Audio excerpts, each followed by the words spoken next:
Well, 30 years ago, my next guest, Russell Targ, founded a government-sponsored program for the CIA called Operation Stargate, which focused on psychic spying. The program was cut in 1995. Targ believes it should be brought back. He joins me tonight from San Francisco. Thanks for being on the show tonight. What you were engaged in was what you call remote viewing. Describe what that was and what you did for the CIA.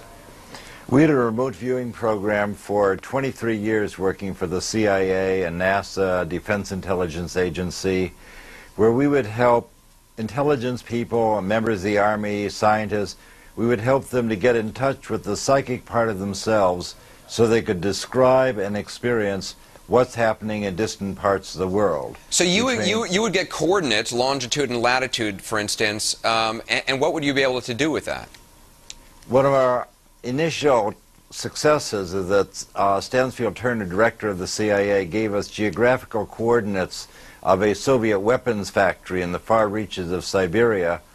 And working with those coordinates, the great psychic Pat Price, psychic policeman, was able to describe a giant crane that existed at this weapons factory, and then he could look inside the building and describe how the Russians were building a 60-foot steel sphere.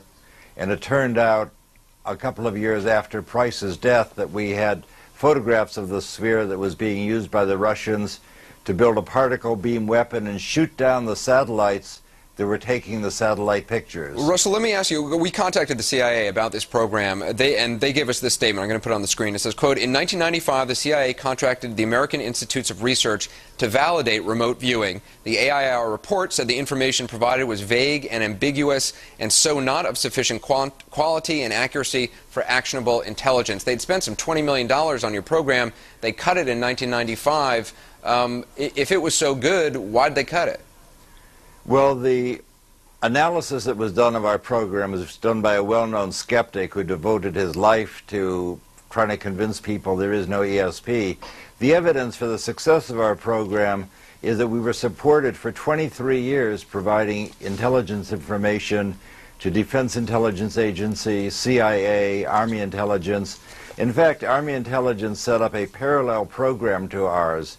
We had about $25 million at Stanford to support our program, and there was an equal program at Fort Meade where we were training people.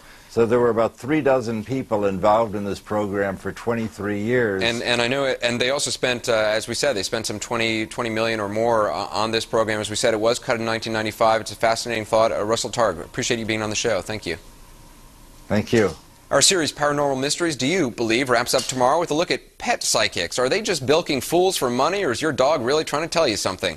We'll put one popular pet psychic to the test with my own dog.